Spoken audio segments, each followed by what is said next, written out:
exit call, and I love and hate these. But first, I'll just tell you how much Benjamin and I just loved having you in the course. Thank you. And you met somebody, right? Mm-hmm. Fairly early on in the process, yeah. And every day I would read my final five. I was diligent about that. Every day reading my final five. And by finding a man early on that really kind of checked all those boxes and who is a secure man, secure dater, I had to let my naked dater, keep telling me, this is what you've always wanted. So those past experiences and past relationships where there was that exhilaration from poor boundaries and bad decisions that I had to, and I think we've talked about this on a lot of the ladies' calls, is sometimes the secure man can come across as a little boring when you compare him to those experiences that have really sparked something in you inappropriately. And so I had to every day read my final five and say, you know what, this is what you said you wanted. This is the person you're looking for. And if it happens to be in somebody that you meet early on, that's how it is. And so we have been dating now for about 2-3 months. Yeah. That's unbelievable. Yeah. I'm so happy for you. And it has its own, from what I've seen, it's got its own, a different kind of excitement. There's been playful texting, like within that safe container, it then gives permission to, I think once you feel safe, there's more confidence. You can show up more authentically as who you really are. You were so playful. Some of the texts that you read on those calls were fabulous. Are you finding that you feel like feeling safe and secure has given you permission to actually just show up as your best self in this relationship? Absolutely. It's being open and sharing of myself and being vulnerable. And I've been in communications my whole life and always thought I was a good communicator until I went through this program and realized I never knew how to talk to a man. I didn't know how to, I did, but I was always scared to share my true feelings for fear that it would scare somebody away or they would run away because I was picking the wrong people. Right. And so, those patterns and being open and sharing and realizing that there could be somebody out there that would cherish my heart and that would find me attractive. And one thing that I refer to this a lot that we talked about one time on one of the calls was when your heart is truly open and you are truly in love with yourself, there is nothing more attractive. It's irresistible. And I don't know, I feel like that has come to bear with me. And the whole piece that I didn't really share with a lot of people was just the importance to me of finding a partner and a mate, and how all this time, I just really missed that piece of my life. And so now, people are hearing me talk about, dating and, the men that I'd been talking to during this process. And then now, obviously, as I'm focused on the one individual, for them to hear that and kind of see that excitement in me. And I've gone on a weight loss journey during this whole piece. Oh. I'd already kind of started it before I started the program, but it is continued. And so as the last month or so, we've been out and about at different events and people have seen me. People were just like, oh my gosh, you just look like a different person. I look like a different person physically a little bit, but I think it's also just my spirit and my aura and just, how I am reflecting back to people. I just got chills. That's so exciting. Oh my God. It's just fun for me to watch what happens with all of you. I just want to say, just sit here and just see people's transformation and to see everybody's unique journey, Jill. It's just such a thrill for me to see that and to know that you got such a great result from doing this. So let me ask you, go back to our first call. Oh, yeah. You signed up for that call. Where were you? What was your mindset? Were you not dating? Were you Yeah, tell me what was going on.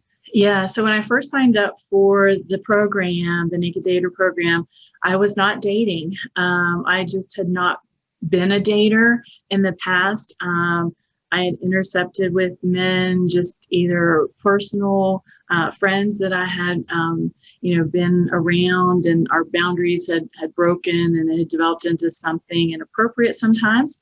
And so I really wasn't out in the dating world. I didn't have a confidence that anybody would find me attractive. And so I don't know, for fear of rejection, I think that was probably the biggest thing, fear of rejection. And so I would never really put myself out there. And then once I started through the program and we were allowed to, put our profiles out there and start talking to men, I was like, holy cow, there are a lot of men that want to connect with me and are genuine about it. And I'm excited about that. And it was exhilarating. And I just enjoyed that whole process of saying, you know what, there are men out there who would appreciate this package, this woman in front of them.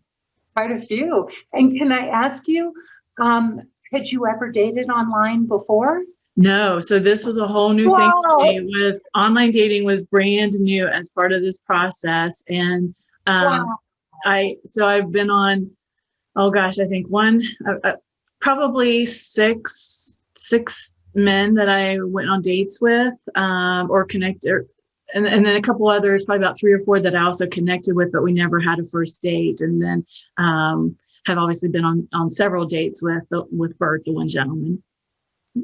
So you had never even dated online. And Nope. The great thing is you got to sort of bypass all of the nightmare experiences that a lot of people have, right? Because we got you great photos and then we put your profile together. Yeah. How did the profile work? Did you get some good feedback on? I did. Yeah. Lots of gentlemen are like, that's a very impressive. I feel like I know who you are and I want to know this woman more. So I just think the whole dating during COVID and online dating, and you had to rely so much more on the communication piece of it, the texting communication, the phone, the Zooms. I had several Zoom dates. Mm-hmm. And so before you could even meet somebody in person, just because of so many restrictions that were going on with COVID. So dating in the time of a pandemic added in a whole other component to my first experience with online dating. Isn't that wild? You have no idea how much heartache you bypassed by just doing this, honestly, because there really is, with anything in life, things may, it seems so simple. Oh, I'll just write a profile and I'll put up some pictures and I'll sit back and get dates. But like anything else, what you're baiting a hook. And depending, that's the fish you're going to catch, right? And so that profile really, I'm as mystified by that as anybody, but I really understand, I've spent 18 years with Benjamin, and Benjamin can write a 3-line email that will melt your heart. Our financial planner, one day, we were talking on the phone and she said, Barrett and I, another guy in the office, were talking about how can Benjamin write a 3-line email and it takes your breath away. They were talking about it. So, he just has a magical way with words. Well, and coming from the male perspective, obviously, for him to write it, knowing what captures a man's attention, what is the fluff stuff to keep out of there that isn't going to matter one way or the other, but to really drill down on those things that will capture their attention, make them curious about wanting to meet the person that they're reading about. I think that's invaluable. Yeah. And I want to ask you, on those calls, on that very first call, why did you sign up for it? Like, how did you find me and why did you sign up for it? Because you got to jump through a lot of hoops to get on that call. It's not like, you just sign up and then you have somebody's on the other end. But you signed up. Was it that you knew you just had to do something? Was it something about that you heard me say in my presentation? What made you jump on that call? Part of me was, what have I got to lose? I was getting ready to, I think when I first saw your video, before I signed up for, and I'd watched your video heading into, I think a couple weeks later, I was getting ready to turn 53. And so I was like, you know what? I'm not going to spend my next year alone. This is one of my goals. I am going to do everything I can. I'd already started the whole weight loss and some self-improvement in that respect. And I thought, you know what?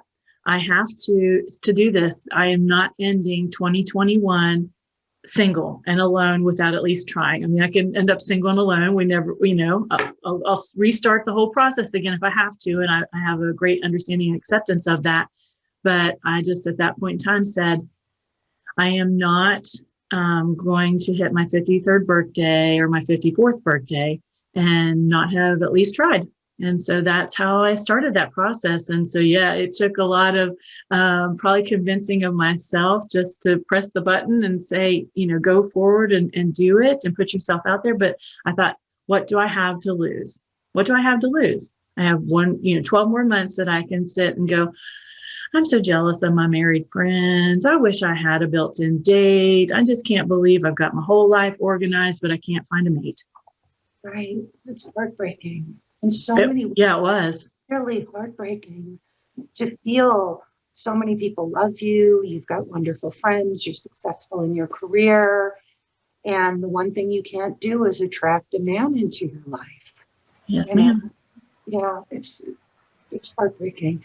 And so you signed up for the call, and I know those calls are a little tough. I mean, I definitely probe, and I'm looking. It's hard to look at this and talk about it. I think, or were you just ready to do it? Well, it was a safe space. You're talking to somebody who doesn't know you, and so you can kind of bear all, and who would have just a great frame of reference and perspective to be able to say, I can give you some tools and support to walk you through this process. It's going to be hard work. It's going to be a journey. I can't promise you anything at the end, but the person that you start out with versus the person that you are at the end of the program, you're going to be armed with an arsenal of tools and communication techniques and just a better self-awareness. And I think that for me made it very safe to share all those things. And even in the group calls that we have with the rest of the clients, the attendees, it's a safe space. If there's something that I'm dealing with, I know there's probably 2 or 3 other ladies on the call that are also dealing with it too. And so probably some of the very first calls, I didn't ask many questions. I was going back through my journal. I wrote all their questions out and all the answers, because I thought at some point in time, I'm going to look back and review this because it'll apply to me. It may not now in the early part of my journey, but at some point in my journey, I'm going to need that answer, or I'm going to reflect back on that, and it's going to make more sense to me. And was there, did you look at other coaches? Were you looking around, or was it you got lucked out and found me? I totally lucked out and found you, Lisa. No, I wasn't looking for one. Somehow up in my Facebook feed, your presentation showed up, and I clicked on it and watched it, and it just resonated with me. And here we are sitting now, 3 months later. Look at that. Mm-hmm. Honestly, I mean, Jill, can I say honestly, just between you and me, you lucked out. I did. Really I'm so lucky that you picked me. I have, and I'm not mentioning names, I'm not giving names, but I know I have colleagues who charge more than me, and trust me, they don't do what I do. I think you know that. I mean, I think you sat on those meetings and you knew you were in a special place, right? Yeah, absolutely. You knew that.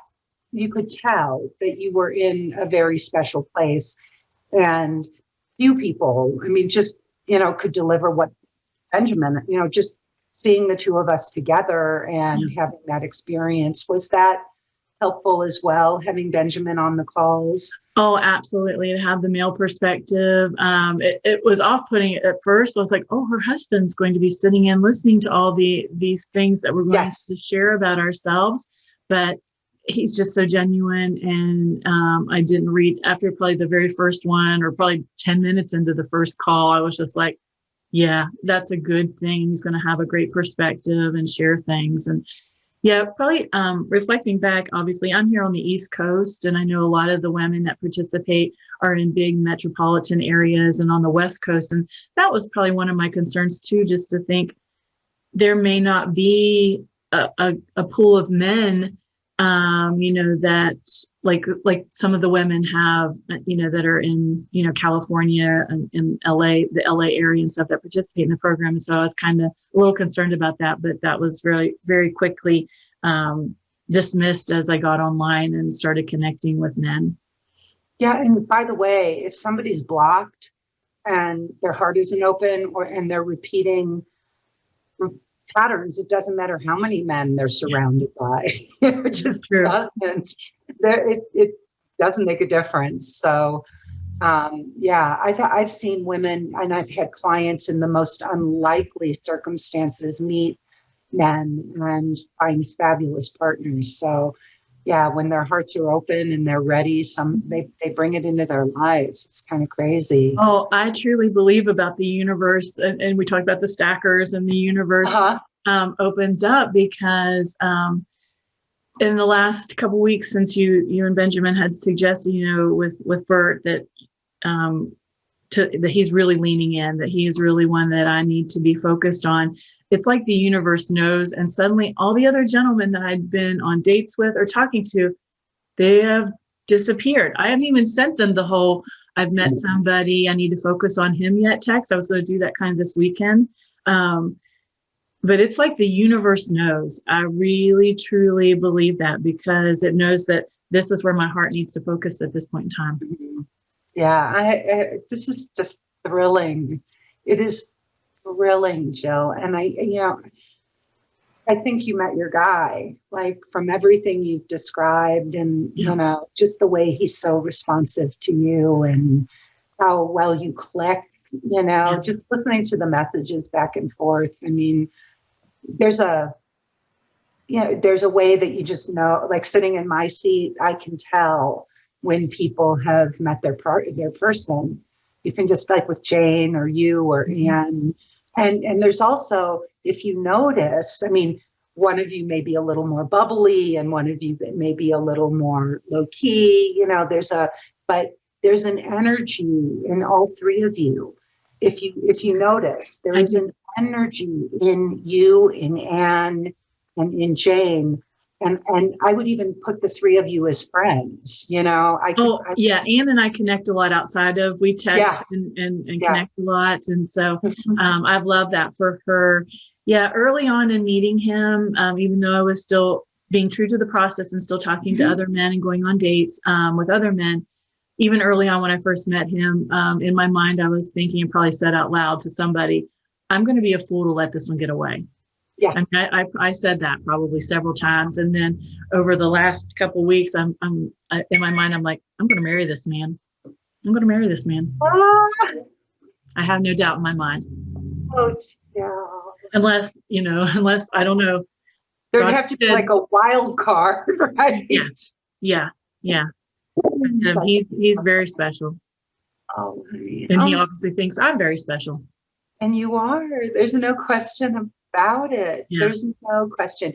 So tell me, like, what were 2 or 3 of your favorite parts of the course that you just loved? So obviously it's very hard, but the final 5.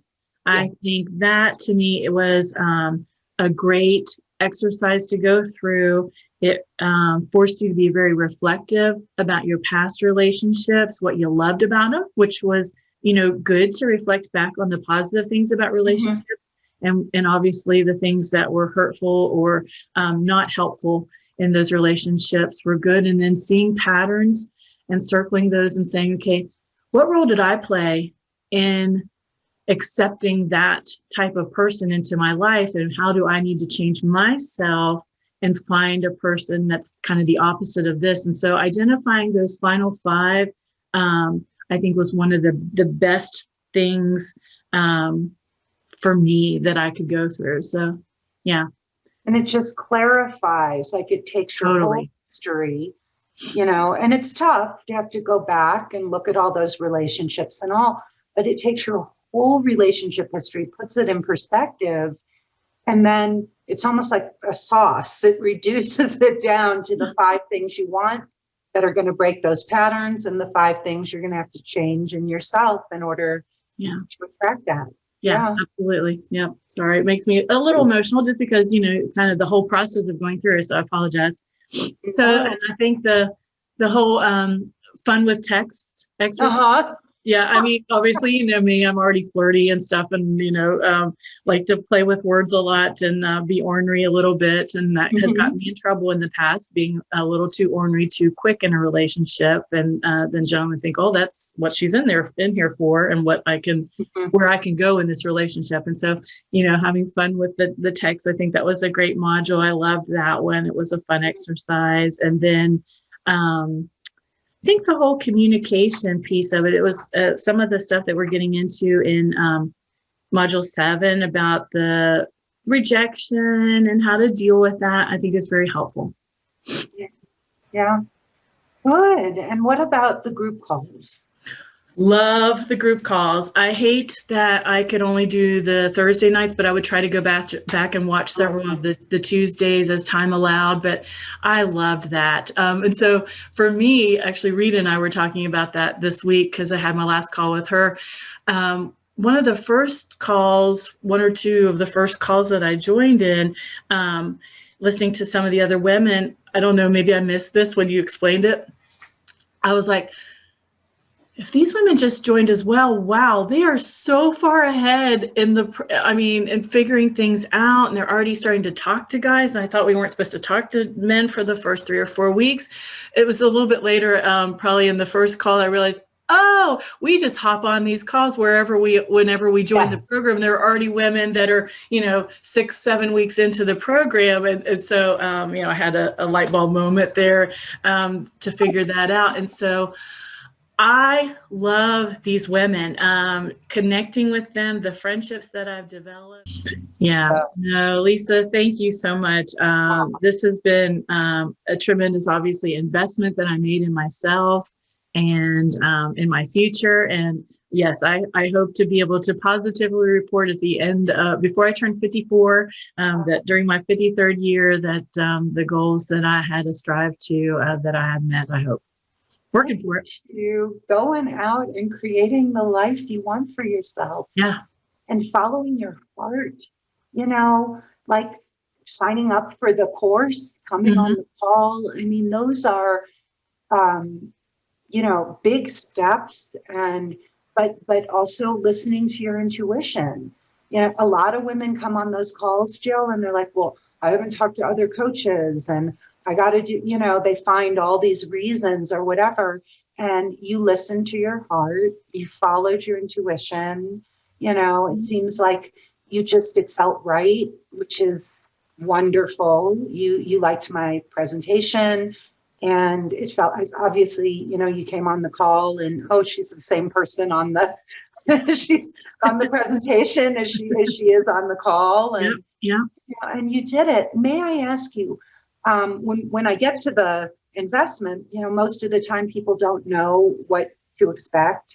And I'm curious what where you were at when I told you what the investment was. And, looking back now, if somebody, if you were talking to a girlfriend and she's like, oh my God, I've never spent that much money on myself in my life, what would you say to her? How did you feel when you heard what the investment was? And, what would you say to somebody who's like, oh my God, that's just more money than I've ever spent on myself ever? Yeah, I did. As we were talking through it, that very first call, I did have sticker shock a little bit because I had never, I mean, I'd never done any coaching or any type of, I'd done professional development through work and different means and courses and things like that, but never any type of personal development outside of work like this that I took the initiative to do. And so didn't know kind of a range of what coaching might look like. And so I was a little bit of shocked at the price of it. But I reconciled that very quickly because it was investment in myself. And I was thinking about that this morning, actually, about I've never spent this much money on anything in my life other than house projects. You know, I redid my kitchen, redid my porch. They weren't quite as expensive, obviously, as this investment, but I don't know. It just, once, I pulled the trigger and made the decision to do it and spent that money, then it's back in my hands. I'm going to get the reward out of it for what I put into it. And kind of always saying, you know what, Jill, you spent a lot of money on this program. You need to get the greatest benefit out of it that you can. You're going to get great benefits out of it, and you need to put your time and energy into it. And so, several of my friends, I didn't tell a whole lot of friends that what the specifics of it was, that I was just doing a personal development webinar. As I got further into the program, a couple of people kind of knew exactly what I was doing, but most everybody, I kind of kept it broad. But a couple of folks of mine, normally on Thursday nights, I would be playing tennis, and tennis is very important to me, and that I would skip tennis because we had these calls. I think a couple of my friends realized Jill's doing something that is so important to her. She's missing tennis, and for her to miss tennis, that is a big deal. And so it must be something really important to her. And so, my friends that I run around with in my social circle, I think they have definitely seen a difference. Obviously, they've heard me talking about the dating prospects and everything. But if I would go and talk to somebody about the investment, I think I would just relay my own personal experience from that and be able to share that there's no greater gift that you could give yourself than your future, to align yourself and set yourself up for success for the future. Yeah, and we'll spend it on, a course for furthering our careers. Yeah. We'll spend money on personal trainers at the gym. Yeah. We'll spend money on therapy, but this actually addresses the specific issue that, the thing that you were trying to achieve. Mm-hmm. Everything about this course was designed to get you that result. So it wasn't, I'm going to love myself more, or even, I'm going to learn about male psychology. But it really does put all of those pieces together, yes, in service to getting you that ultimate goal of having a life partner. And, it's not intangible. I mean, it's not just theory and intangible concepts. That's very tangible, hands-on, activity-based. There's a result from everything. You're going to learn something from everything, whether it's, you end up on a date with somebody, you're talking to somebody, you're learning about yourself as part of it. There's really a result from every activity that you do. And how did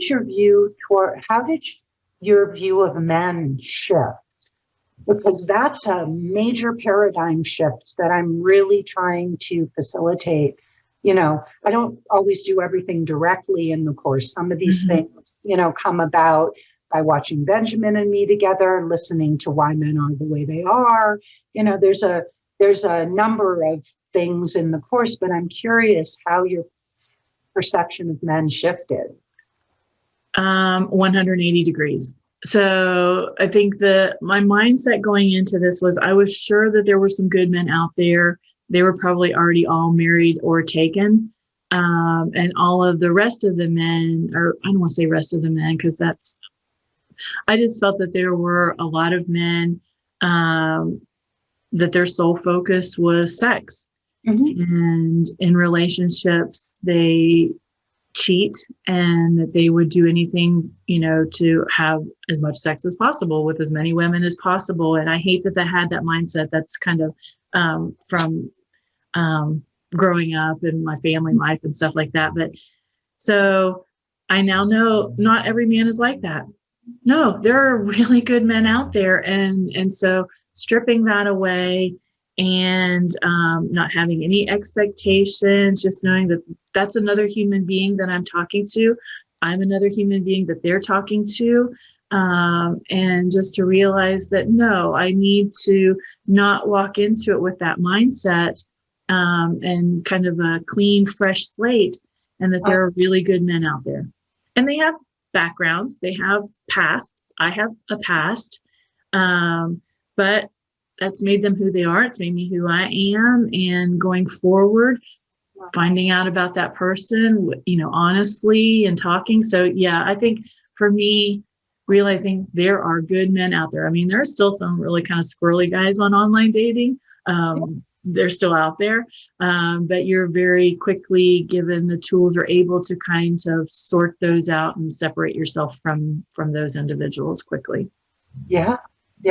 And also, I think another part of the course is just how much it matters how you show up, right? That your attitude, your perspective, your open-heartedness, all of that creates a space where you can connect with these men in the way that you have always wanted to connect with them.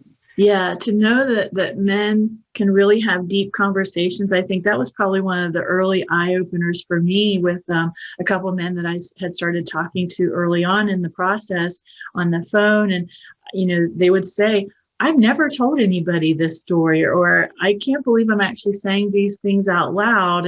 And very quickly into a phone conversation, it was pretty naked and open and truthful and just real eye-opening. And I think I just was really surprised about that there are men that will talk about their feelings and they're honest about them.